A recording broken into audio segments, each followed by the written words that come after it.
Hello everyone, welcome back to the Traveling Merchant. Today I wanted to show you a quick update and a little bit of how I go about gluing the foam pieces together.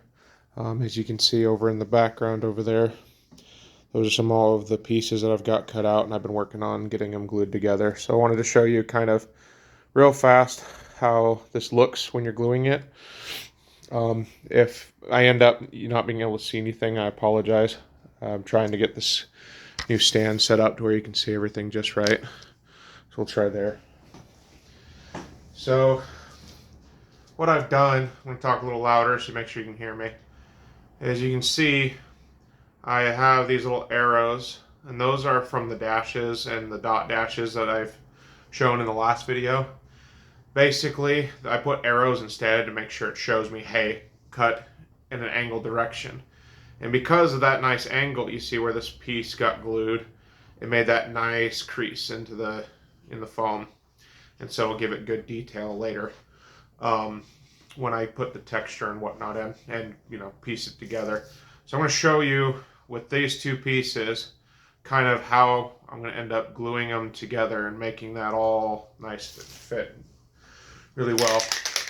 So I've got, you can see, some Gorilla Glue spray adhesive. There's some other like foam specific type glue. I think that actually melts the foam together. But I can't remember what it's called. But it's like 20 or 30 bucks a bottle, whereas this is $6. So I'm trying to use what I can find that's cheap, because this is not a this is just for fun anyway. So I'm trying to keep it kind of budget friendly.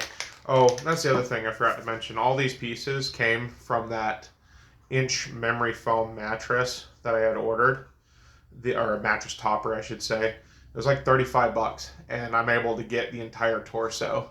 I was able to get half of it cut out and the neck, and then the other half I haven't done yet. But just so you know, it'll be a lot cheaper if you can get like 1-inch memory foam king size mattress toppers. It'll make all your projects go a lot longer. It'll go a longer way for a lot cheaper. So what I do is, obviously you want to shake the can really well, get it really well shaken up.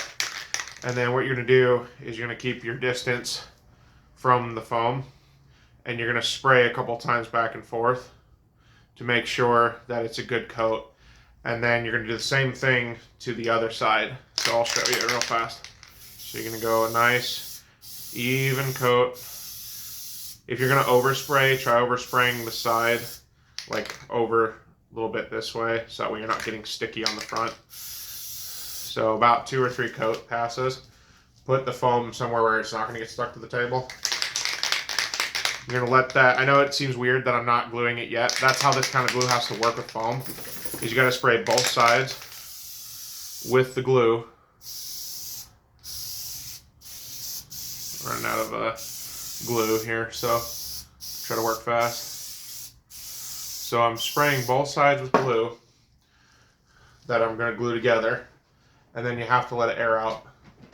What that does is it allows the glue to get tacky, because if you tried gluing it wet, they wouldn't actually stick.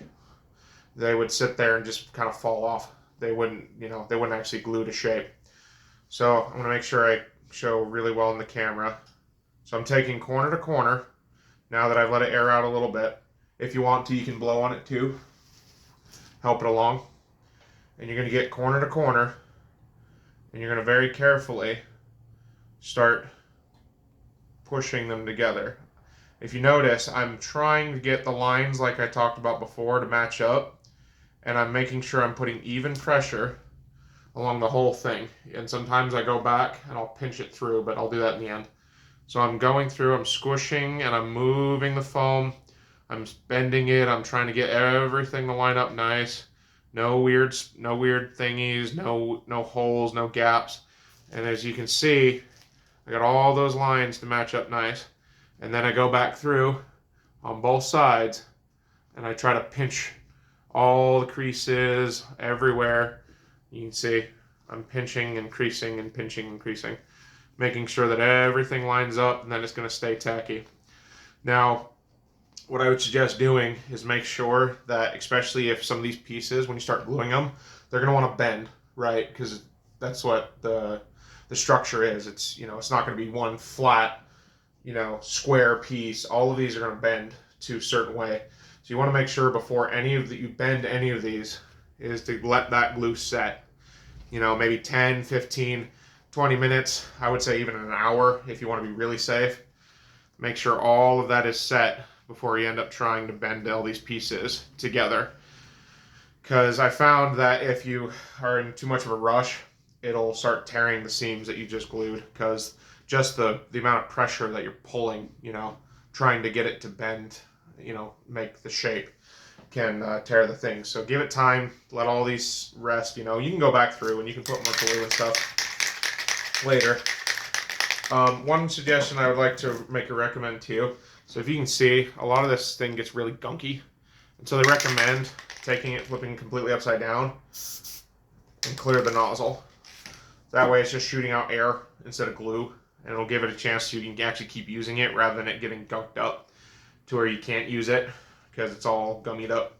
So as you can see, it's already starting to get a little bit of a split there, so I need to put a little bit more glue in there. So same process. I let it sit there, and before I try to tack it up, I wanted to show you. This is the neck so far. That's one half. And you can see I made sure I glued these pieces, and I'm letting them dry, because when I get the other neck, it's going to want to do this and bend around. And you see that crease, if I hadn't have let it set, it would tear and it would split apart at the seam. So I'm making sure I'm letting it dry before I end up trying to do anything with it. So I'm setting it aside, letting it dry. But yeah, that's kind of the gist of how that's going to look. That's how you'll do the creases, and you'll do the seams and stuff. So now let's tack it up a little bit. I'll squish it together. Not quite there yet, so I'll let that go a little longer. But yeah, it's pretty straightforward. Right now I've got half a torso and I got half a neck done. Well, not done, I should say. I've got half a neck done, and I'm working on the torso. And hopefully by the next time I see you, I'll have a whole torso done, and then maybe I can show you exactly how it looks on me. Anyways, thank you for tuning in, and we'll see you next time. Oh, also, I forgot to mention, please like, comment, subscribe. I appreciate anybody who is also more expert at this than I am, to give honest critiques on how I can improve and make this a little bit easier on myself and this whole process. So any good, kind critiques are welcome. Please leave it in the comments below, and yeah, we'll see you next time. Thanks for tuning in.